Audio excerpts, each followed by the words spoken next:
चलिए, तो हम लोग देखते हैं कि संसद में किस तरह से कार्य होते हैं, संसद किस तरह से अपने हित में जो है, जनता के हित में जो है वह नियम कानून को बनाती है। हम सभी जानते हैं कि हम एक लोकतांत्रिक शासन प्रणाली में है जो है, जहां पर जनता के प्रतिनिधि के द्वारा शासन किया जाता है। और ये जो सरकारें होती हैं वह लोक कल्याणकारी सरकारें होती हैं जो है, जो जनता के हित के लिए कार्य करती हैं जो है। और जनता के हित के कार्य करने के लिए हम लोगों ने पढ़ा था जो है कि हमारे पास 3 प्रकार की व्यवस्थाएं होती हैं, विधायिका होती हैं, कार्यपालिकाएं होती हैं, न्यायपालिका होती हैं जो है। और इन तीनों के माध्यम से जो है आम आदमी से लेकर जो है विशेष वर्ग तक के सभी के जीवन को सुचारू रूप से संचालित किया जाता है जो है। और समाज में, हमारे संविधान में सभी को बराबर का अधिकार दिया है, किसी प्रकार का कोई भेदभाव नहीं दिया गया है। और इसके कारण जो है अगर किसी के साथ किसी प्रकार का कोई भी अन्याय नहीं किया जा सकता है जो है। तो इस तरह से आप देखेंगे कि संसद की विधायी प्रक्रिया जो है का मुख्य कार्य जो है देश के लिए कानून का निर्माण करना संसद का महत्वपूर्ण कार्य है। कानून के निर्माण में संसद के 3 अंग भाग लेते हैं, आपको पता है, लोकसभा, राज्यसभा और राष्ट्रपति जो है।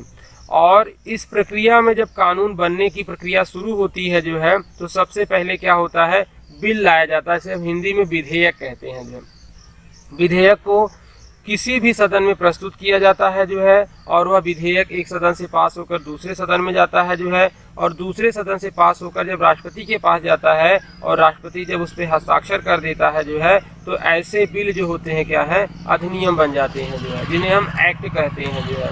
और इसे हम विधि या कानून भी कहते हैं जो है। जिस दिन राष्ट्रपति उस पर हस्ताक्षर कर देता है उसी दिन उसे भारत के गजट में शामिल कर लिया जाता है जो है। और इस तरह से आप देखते हैं जो है कि हमारे संविधान में कानून बनाने की प्रक्रिया का प्रावधान दिया गया है।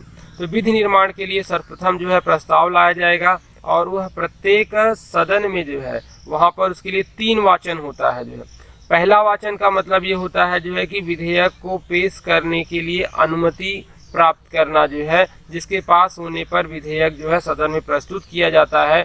विधेयक का पेश किया जाना जो पहले ही गजट में प्रकाशित किया जा चुका है। दूसरे वाचन में विधेयक के सिद्धांत और उसके नियम कानूनों पर चर्चा की जाती है। और तीसरे वाचन में जो है उसमें मत विभाजन होता है, वोटिंग की जाती है जो है। और अगर जो है उसे 50% से अधिक या जिस प्रकार का बिल है उस प्रकार के बिल की अगर स्वीकृति दे दी जाती है जो है, तो ऐसे विधेयक को जो है वह कानून का दर्जा मिल जाता है। जब राष्ट्रपति हस्ताक्षर करता है उस स्थिति में से कानून बना दिया जाता है। हमारे पास 2 प्रकार के विधेयक होते हैं, एक तो सरकारी विधेयक होते हैं, दूसरा गैर सरकारी विधेयक होते हैं जो है। तो सरकारी विधेयक उनको कहते हैं जो है जो मंत्रियों के द्वारा प्रस्तुत किए जाते हैं जो है, वे सरकारी विधेयक होते हैं। जो संसद के अन्य सदस्यों के द्वारा प्रस्तुत किए जाते हैं उन्हें हम जो है वह गैर सरकारी बिल कहते हैं जो है। हमारे पास 2 प्रकार के जो है विधेयक होते हैं, एक साधारण विधेयक होता है, इसे ऑर्डिनरी बिल कहते हैं। दूसरा होता है धन विधेयक, जिसे हम मनी बिल कहते हैं। ये अंतर आपको जानना जरूरी है। साधारण विधेयक जो होता है जो है वह किसी भी सदन में प्रस्तुत किया जा सकता है जो है, और उसे दोनों सदन में पास होना अनिवार्य है। साधारण विधेयक के संबंध में संयुक्त अधिवेशन बुलाया जा सकता है, जबकि धन विधेयक के संबंध में संयुक्त अधिवेशन नहीं बुलाया जा सकता है। और ना ही जो है धन विधेयक को जो है दोनों सदनों में प्रस्तुत किया जाता है, बल्कि लोकसभा में प्रस्तुत किया जाता है। तो इस तरह से साधारण विधेयक और आपका जो है वह धन विधेयक में जो है कुछ मौलिक अंतर है जो है, उस मौलिक अंतर को हमको समझना है, क्योंकि यहाँ से अक्सर क्वेश्चन पूछे जाते हैं। तो साधारण विधेयक सरकार के किसी मंत्री या संसद के किसी सदस्य के द्वारा सदन में किसी भी सदन में रखा जा सकता है। इन विधेयकों को पारित करने की प्रक्रिया जो है वह निम्न चरणों से गुजरती है। तो पहले हम क्या करते हैं, विधेयक को सदन में प्रस्तुत करेंगे, जिससे हम प्रथम वाचन कहते हैं। दूसरा वाचन में क्या होता है, उसमें रखे गए प्रस्तावों पर चर्चा होती है। और तीसरा वाचन जो होता है, अभी आपने देखा जो है कि वह सदन में जो है वह मत के द्वारा उसे पास कर दिया जाता है। अगर इस बिल को लेकर सदन में कोई मतभेद होता है जो है, तो उसे जो है स्टैंडिंग कमेटी को सौंप दिया जाता है। संसद की बहुत सारी कमेटियां हैं जो है, इसके आगे हम जो है उन कमेटियों की चर्चा करेंगे जो है। तो इस तरह से जो है वह साधारण विधेयक किसी भी सदन में प्रस्तुत किया जाएगा। प्रस्तुत करने के पहले राष्ट्रपति से अनुमति लेना आवश्यक नहीं है। लोकसभा और राज्यसभा को समान अधिकार इस बिल पर प्राप्त है जो है। दोनों सदनों में मतभेद होने की स्थिति में इसमें संयुक्त अधिवेशन बुलाया जाएगा। आपको पता होगा जो है कि संयुक्त अधिवेशन बुलाने का जो अधिकार होता है राष्ट्रपति को होता है, और संयुक्त अधिवेशन की अध्यक्षता किसके द्वारा की जाती है? संयुक्त अधिवेशन की अध्यक्षता जो है वह लोकसभा के जो है वह अध्यक्ष के द्वारा की जाती है जो है। संशोधन के बिना या दोनों सदनों द्वारा सहमत संशोधन के साथ अगर दोनों सदनों ने सामान्य बहुमत से पारित कर दिया है जो है, तब इसे जो है वह राष्ट्रपति के पास भेजा जाता है। राष्ट्रपति से पुनर्विचार के लिए लौटा सकता है जो है। तो इस तरह से जो है अगर हम धन विधेयक की बात करते हैं जो है, तो धन विधेयक कौन सा विधेयक धन विधेयक है या कौन सा विधेयक जो है आपका वित्त विधेयक है, कौन सा विधेयक साधारण विधेयक है जो है, इस पर जो है वह विचार करने का अधिकार केवल और केवल जो है लोकसभा के अध्यक्ष को है। आपको पता होगा जो है कि लोकसभा का बहुमत जो है माने कि मंत्रिपरिषद का बहुमत लोकसभा में होता है, इसलिए वह कोई भी विधेयक अगर वो धन विधेयक होता है तो उसे लोकसभा में आसानी से पास करा लेती है जो है, लेकिन राज्यसभा में अगर उनके बहुमत नहीं है तो पास नहीं कराया जा सकता है। इस स्थिति में जो है वह बिल कानून का रूप नहीं ले सकता है जो है। तो सरकार का ज़्यादा से ज़्यादा प्रयास ये होता है कि धन विधेयक हो जिसे उसे पास कराने में कोई भी असुविधा न हो। तो धन विधेयक के बारे में हम लोग जान लेते हैं जो है। तो धन विधेयक 110 हमारे पास एक अनुच्छेद है 110 जो है, वहाँ पर धन विधेयक की विशेष रूप से चर्चा की गई है। तो धन विधेयक जो होता है जो है राष्ट्रपति की अनुमति लेने के बाद ही सदन में पास किया जाता है। इसका मतलब ये होता है कि धन विधेयक को जो है वह राष्ट्रपति भी नहीं रोक सकता है, क्योंकि वह पहले उस पर जो है सहमति दे चुका होता है। उसके बाद इसको लोकसभा में लाया जाता है। जब ये लोकसभा में पास हो जाता है जो है, उसके बाद जो है यह एक औपचारिक रूप से जो है राज्यसभा में भेजा जाता है जो है। और अगर राज्यसभा उस पर कोई भी संशोधन करता है, करने का सुझाव देता है जो है, क्योंकि धन विधेयक पर राज्यसभा का कोई भी विशेषाधिकार नहीं है जो है, और वह 14 दिन तक अपने पास रख सकता है जो है। अगर कोई सिफारिश करता है लोकसभा से जो है, तो लोकसभा उस सिफारिश को मानने और न मानने के लिए जो है वह बाध्य नहीं है जो है। और इस तरह से जो है वह, और ना ही धन विधेयक पर जो है संयुक्त बैठक का प्रावधान है, और कोई भी धन विधेयक है या नहीं है इसमें अंतिम निर्णय लोकसभा के अध्यक्ष का होता है जो है। और धन विधेयक पर राष्ट्रपति को पुनर्विचार करने के लिए जो है प्रस्ताव को वापस लौटाने का भी जो है वह अधिकार नहीं दिया गया है। तो इस तरह से आप देखेंगे जो है कि धन विधेयक के दो पार्ट होते हैं। एक आपका वित्त विधेयक होता है जो है, तो उसमें आप देखेंगे जो है कि 110 के अंतर्गत ही इन दोनों के बारे में चर्चाएं की गई हैं जो है। तो इस तरह से जो है वह धन विधेयक में जो है आपके जो है आर्थिक मुद्दों की चर्चा की जाती है जो है। अगर आपसे पूछा जाता है कि वित्त विधेयक जो है, तो धन विधेयक का आपका 110 अनुच्छेद है, और वित्त विधेयक के लिए 117 अनुच्छेद रखा गया है। प्रत्येक धन विधेयक तो वित्त विधेयक हो सकता है, लेकिन प्रत्येक वित्त विधेयक जो है वह धन विधेयक नहीं हो सकता है जो है। तो धन विधेयक राज्यसभा में नहीं पेश किया जाता है, जबकि वित्त विधेयक जो है वह दोनों सदनों में प्रस्तुत किया जा सकता है जो है। और धन विधेयक राज्यसभा द्वारा पारित नहीं किया जाता है, वरन उसकी सिफारिश के लिए उसे लौटाया जा सकता है। वित्त विधेयक दोनों सदनों में पारित किया जाता है। धन विधेयक के संबंध में संयुक्त प्रावधान नहीं है, जबकि वित्त विधेयक के संबंध में संयुक्त अधिवेशन बुलाया जा सकता है। धन विधेयक को राष्ट्रपति पुनर्विचार के लिए नहीं लौटा सकता है जो है, और जबकि वित्त विधेयक को पुनर्विचार के लिए लौटा सकता है जो है। तो इस तरह से बहुत माइन्यूट अंतर है जो है, जहाँ से आपसे क्वेश्चन पूछे जाते हैं जो है।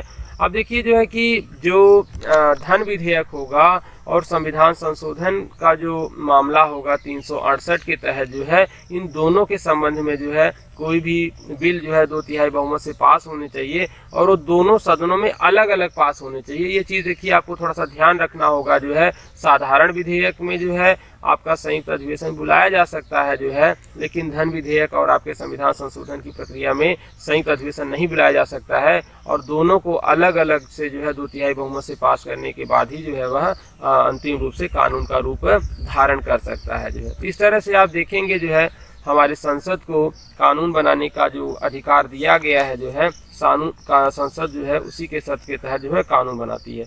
अक्सर आप ये शब्द सुनते हैं कि संसद का सत्र चलता है जो है। आपको ये पता है कि संसद के 2 सत्र होते हैं जो है, एक शीतकालीन सत्र होता है, एक ग्रीष्मकालीन सत्र होता है जो है। और हमारे संविधान में ये भी बताया गया है कि एक साल में संसद के 2 सत्र होने चाहिए, लेकिन एक सत्र और दूसरे सत्र के बीच में 6 माह से अधिक का समय नहीं होना चाहिए जो है। तो इस तरह से संसद के सत्र को बुलाना, सत्रावसान करना, विघटन करने का जो अधिकार दिया गया है वह राष्ट्रपति को दिया गया है। तो ये आपके पास एक आर्टिकल है 85, राष्ट्रपति को संसद के दोनों सदनों का सत्र बुलाना, सत्रावसान करना और लोकसभा के विघटन करने का अधिकार दिया गया है।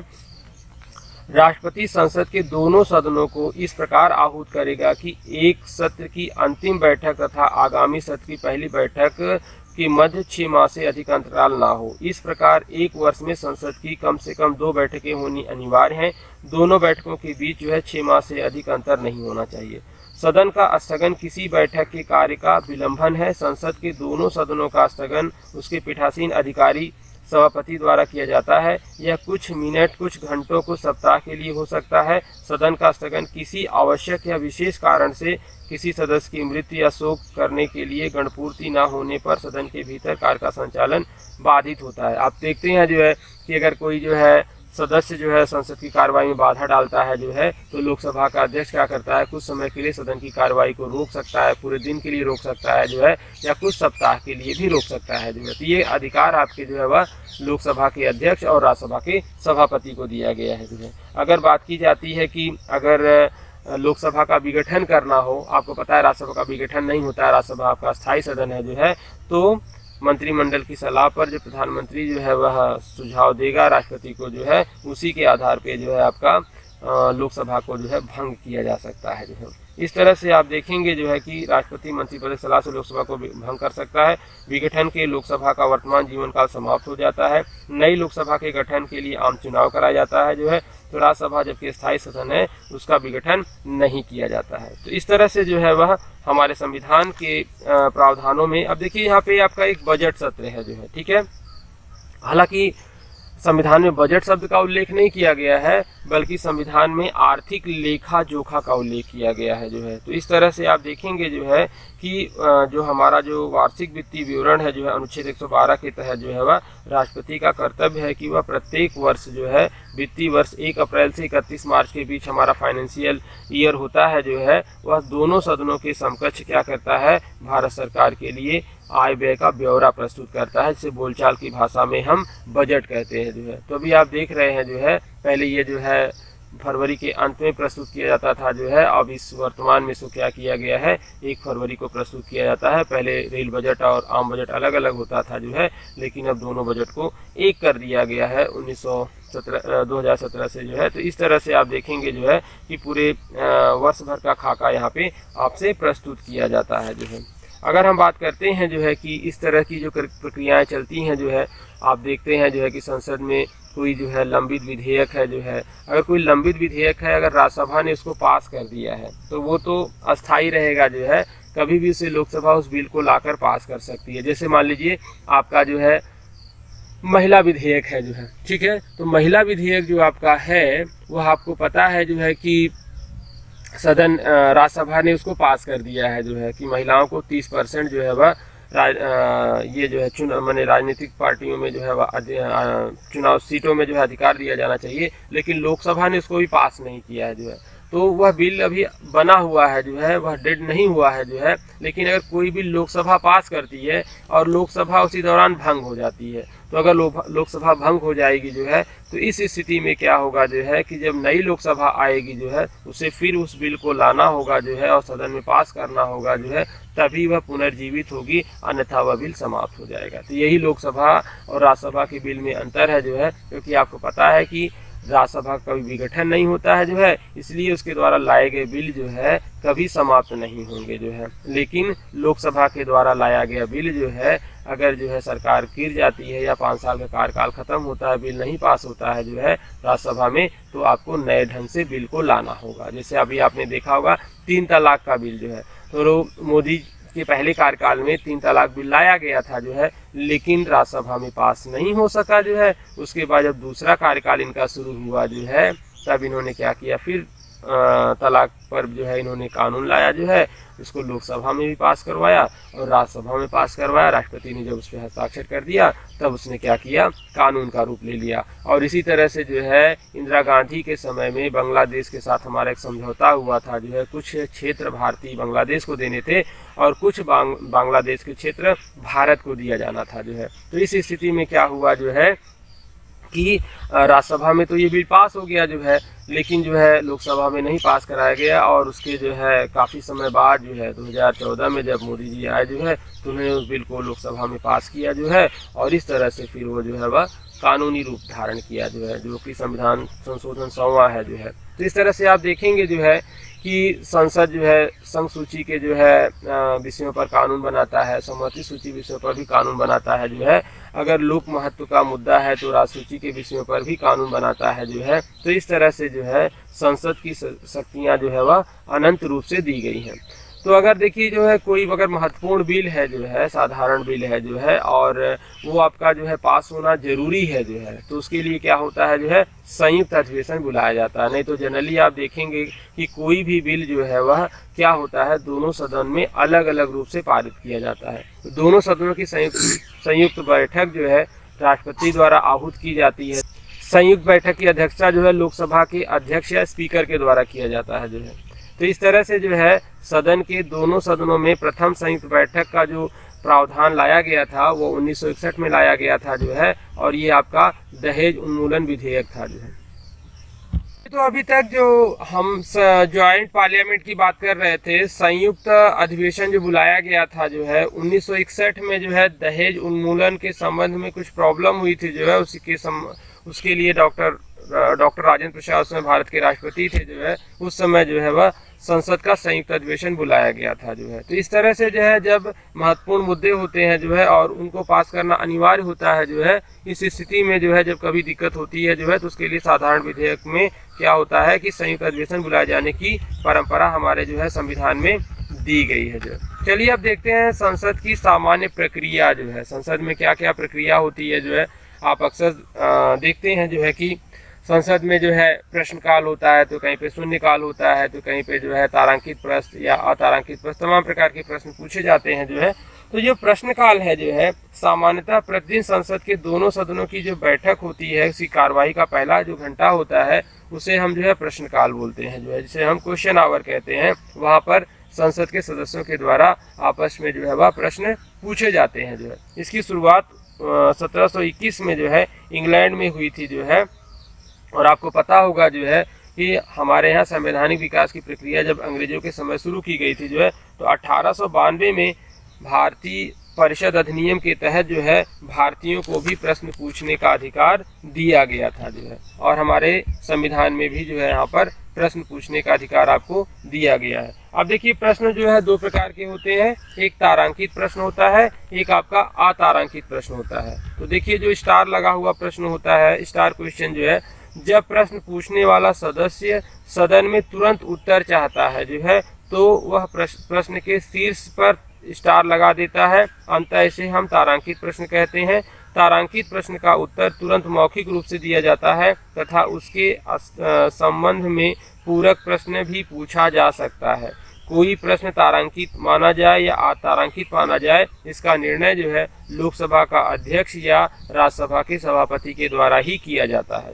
दूसरा जो क्वेश्चन है आपके पास अतारांकित प्रश्न जो है, ऐसे प्रश्न जो अतारांकित प्रश्न जो होते हैं जो है, उनका उत्तर जो है सदन में लिखित चाहिए होता है जो है। इसमें पूरक प्रश्न नहीं पूछे जाते हैं और इसमें तत्काल उत्तर नहीं दिया जाता है, बल्कि मंत्री महोदय के द्वारा समय ले लिया जाता है जो है, और एक निश्चित समय में उसका आंसर जो है वह सदन के पटल पर रखा जाता है जो है। उसके बाद आप देखते हैं शून्यकाल जो है वह, शून्यकाल भी काफ़ी चर्चा में रहता है जो है। आप देखते हैं जो है वह कि शून्यकाल, तो ये जो शून्यकाल है जो है, यह प्रश्नकाल के तुरंत बाद आता है जो है, और यहाँ पे बिना पूर्व सूचना बताए जो है वह लोक महत्व के प्रश्न उठाए जाते हैं जो है। तो इस तरह से कई बार क्वेश्चन पूछा गया है जो है कि शून्यकाल में किस प्रकार के महत्व प्रश्न उठाए जाते हैं, तो शून्यकाल में सार्वजनिक महत्व के प्रश्न उठाए जाते हैं जो है, और जिसका जो है कि सदन में तुरंत जो है वह उस पर बहस कराने की मांग की जाती है। और यह शून्यकाल का जो जन्म हुआ है यह भारतीय संसद प्रक्रिया की देन है, और मीडिया ने इसका नाम रखा है शून्यकाल जो है। तो शून्यकाल संसदीय शासन व्यवस्था भारत के द्वारा प्रारंभ की गई है जो है। तो इस तरह से जो है वह कुल अब तक जो है 20 मामले जो है शून्यकाल के तहत उठाए गए हैं जो है। अब देखिए आधे घंटे की चर्चा क्या होती है जो है। जब किसी पर्याप्त लोक महत्व के मामले में किसी तारांकित, अतारांकित और अल्प सूचना के प्रश्न द्वारा सदन में उत्तर दिया जाता है और उत्तर से जो है सदन संतुष्ट नहीं होता है जो है, तो इस पर जो है वह आधे घंटे की चर्चा की मांग की जाती है, जो कि सामान्यतः जो है वह 5 बजे से लेकर 5:30 बजे शाम के समय जो है इसको निर्धारित किया जाता है जो है। और इसमें आधे घंटे में इसमें चर्चा की जाती है, इसलिए जो है इसे आधे घंटे की चर्चा कहा जाता है। लोकसभा में सप्ताह में 3 दिन जो है सोमवार, बुधवार और शुक्रवार को जो है वह आधे घंटे की चर्चा की जाती है, जबकि राज्यसभा में जो है वह आधे घंटे की चर्चा के लिए सभापति जो है समय का निर्धारण और दिवस का निर्धारण करता है जो है। अब देखिए कुछ जो प्रस्ताव होते हैं जो है वो गैर सरकारी सदस्यों द्वारा, कुछ प्रश्न जो है गैर सरकारी सदस्यों द्वारा पूछे जाते हैं जो है, उन्हें हम जो है वह उन पे जो है सदन में ज़्यादा महत्व नहीं दिया जाता है जो है, क्योंकि जो है किसी भी प्रश्न के लिए जो सदन जो जिम्मेदार होता है वह ज़्यादातर जो है जो मंत्री पद होते हैं जो है वही लोग ज़्यादा जिम्मेदार होते हैं जो है। इस तरह से अल्प सूचना के भी प्रश्न होते हैं जो है। तो किसी अविलंब लोक महत्व के जो है व्यवस्था पर अगर कोई जो है वह सदन का ध्यान आकर्षित कराया जाता है, वो गैर सरकारी सदस्य अल्पकालीन चर्चा की मांग उठाते हैं जो है। तो अल्पकालीन चर्चा के लिए सप्ताह में 2 दिन समय नियत किया गया है। सामान्यतः ऐसी चर्चा मंगलवार और गुरुवार को की जाती है। तो अल्पकालीन चर्चा उठाने की परंपरा 1953 में आरंभ की गई है। इस चर्चा को उठाने के लिए मामलों का संक्षिप्त वर्णन करते हुए उनके कारणों को दर्शाते हुए चर्चा उठाने वाला सदस्य इसकी सूचना महासचिव को देता है। ऐसी सूचना पर 2 और सदस्यों के हस्ताक्षर होते हैं। चर्चा की स्वीकार्यता के संबंध में अध्यक्ष और सभापति के द्वारा निर्णय लिया जाता है। अगर हम बात करते हैं जो है कि संसदीय समितियां जो है या संसदीय प्रस्ताव क्या होता है जो है जो सदन में लाए जाते हैं जो है, तो आप देखते हैं जो है कि आपको बहुत सारे प्रस्ताव देखने को मिलते हैं। जैसे आपका है जो है, अब देखिए संसदीय प्रस्ताव क्या होता है। संसदीय प्रस्ताव सदन में सदस्यों के द्वारा अपनी बात रखने का माध्यम होता है। संसद सदस्य लोकहित से जुड़े मामलों को इन प्रस्तावों के माध्यम से ही सदन में उठाते हैं। सदन सदस्यों द्वारा संसद में रखे जाने वाले कुछ प्रस्ताव, उनका आशय इस प्रकार है। जैसे आप देखते हैं अक्सर जो है एक प्रश्न आता है कार्य स्थगन प्रस्ताव जो है। कहने का मतलब ये है कि सदन में किसी अन्य मुद्दों पर चर्चा हो रही है, लेकिन सदन में कोई ऐसी घटना, देश में कोई ऐसी घटना घट जाती है जो है जिस पर सदन का जो है ध्यान आकर्षित करना जरूरी है जो है, तो संसद के सदस्यों के द्वारा जो है काम रोको प्रस्ताव या कार्य स्थगन प्रस्ताव लाया जाता है जो है। और इसीलिए इसको जो है वह माने अन्य बिल को छोड़कर इस बिल पर चर्चा कराई जाती है जो है, इसीलिए जो इसे कार्य स्थगन प्रस्ताव भी कहा जाता है। तो प्रश्नकाल की समाप्ति के बाद यह प्रस्ताव पेश किया जाता है तथा उस पर विचार विमर्श का समय जो है शाम को 4 बजे से शुरू होता है।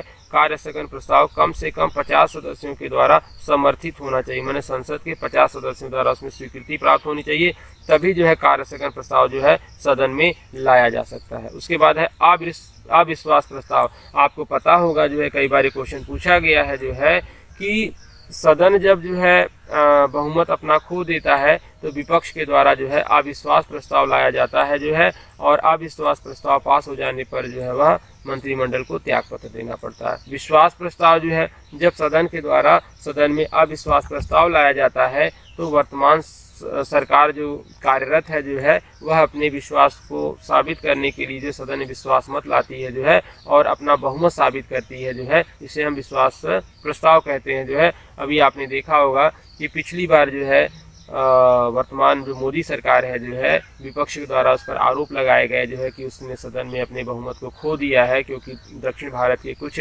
उनके जो सहयोगी सदस्य जो है उन्होंने बीजेपी से अपना किनारा कर लिया था जो है। लेकिन बाद में क्या हुआ, सदन में जो है मोदी सरकार ने क्या किया, अपने बहुमत को साबित किया जो है। तो विश्वास प्रस्ताव हमेशा कौन लाता है, सत्ता पक्ष लाता है, और अविश्वास प्रस्ताव हमेशा विपक्ष के द्वारा लाया जाएगा। ठीक है। उसके बाद आप देखते हैं जो है धन्यवाद प्रस्ताव जो है, तब जब राष्ट्रपति जो है संसद, आपको पता होगा कि संसदीय शासन प्रणाली में प्रत्येक आम चुनाव के पश्चात जब नई सरकार का गठन होता है तो राष्ट्रपति सदन के दोनों सदनों को एक साथ संबोधित करता है। इसमें वह नई सरकार की नीतियों और कार्यक्रमों का संक्षिप्त विवरण प्रस्तुत करता है। इसे राष्ट्रपति का विशेष अभिभाषण कहा जाता है। इसके लिए एक आर्टिकल दिया गया है, आर्टिकल आपका जो है ये 87 है जो है। ठीक है। इसी और उसके इस संबोधन के बाद क्या होता है, संसद के सदस्य जो है राष्ट्रपति के प्रति धन्यवाद प्रस्ताव लाते हैं जो है, उसको अपना धन्यवाद ज्ञापित करते हैं। इसी को हम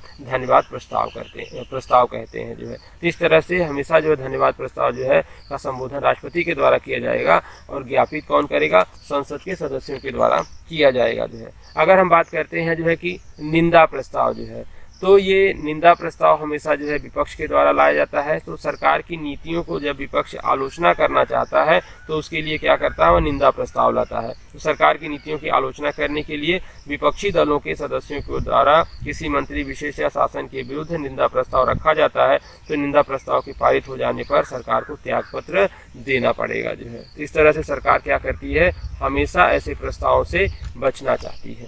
अगर हम बात करते हैं कटौती प्रस्ताव जो है, तब जब अक्सर आप देखते हैं कि जब बजट प्रस्तुत होता है जो है तो विपक्ष के लोग दुनिया भर के आरोप लगाते हैं सत्ता पक्ष की तरफ जो है, और कहते हैं इससे महंगाई बढ़ेगी, तमाम चीज़ें जो है। तो वो क्या करते हैं, जो बढ़ी हुई महंगाई होती है जो है उस पर जो है सदन का ध्यान आकर्षित करते हैं जो है। अगर सदन को लगता है जो है तो उस बजट में वह कटौती करती है। तो इस तरह से बजट की मांगों में कटौती रखते हुए प्रस्ताव को कटौती प्रस्ताव कहा जाता है। लोकसभा में कटौती का प्रस्ताव पारित होने का मतलब होता है सरकार के प्रति अविश्वास, अतः कटौती प्रस्ताव पास हो जाने के बाद सरकार को त्यागपत्र देना होगा। कटौती प्रस्ताव को स्वीकृति देना पीठासीन अधिकारी के विवेक पर निर्भर करता है। कटौती प्रस्ताव निम्न 3 प्रकार का होता है और उनके भिन्न उद्देश्य रखे गए हैं जो है। कहने का मतलब है कि यह नीतिगत कटौती होती है, अर्थगत कटौती होती है, प्रतीकात्मक कटौती होती है।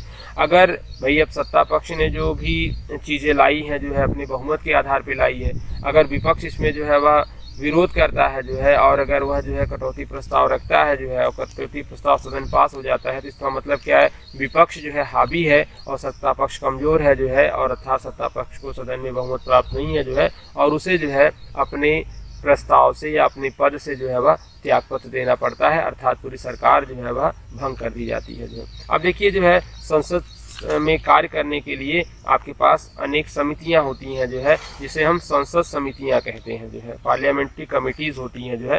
तो पार्लियामेंट्री कमेटी 2 प्रकार की होती हैं। एक तो आपकी अस्थाई समितियां होती हैं जिसे हम स्टैंडिंग कमेटी कहते हैं, दूसरी जो है एडहॉक कमेटी होती है, सब तदार्थ कमेटियां कहते हैं, जिनका काम जो है अस्थाई समितियां हमेशा बनी रहती हैं जो है, और जो अस्थाई समितियां होती हैं जो है, तदर्थ समितियां जो होती हैं, आवश्यकता पड़ने पर उनको बनाया जाता है जो है, उनके कार्यकाल पूरा होने के बाद उनको भंग कर दिया जाता है, फिर जरूरत पड़ने पर उनको बनाया जाता है। इस तरह से हमारे पास 2 प्रकार की समितियों की चर्चा की गई है जो। अब देखिए हमारे पास बात होते हैं, हम लोग करते हैं प्राक्कलन समिति की जो है। यह संसद की अस्थाई समिति है।